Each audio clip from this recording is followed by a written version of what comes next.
Nii, võrdleme kahte sülearvutit. Üks on Celeron tüüpi protsessoriga ja SSD kõvaketas SATA 3.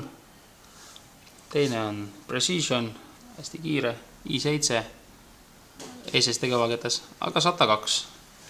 Vaatame kiiresti nad tööle lähevad ja pane kinni. F8 mõlemal peal vajutama. Teeme need, muidu kuna BIOSid on erinevalt, siis ühel läheb võib-olla ühe korra kauem.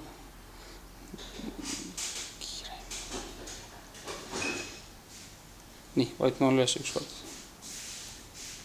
Ja teisel ka ja nüüd korraga nad lähevad. Vasakpoolne on Celeron siis. Täpselt samad image'id on meile pandud ühesugused Windowsid.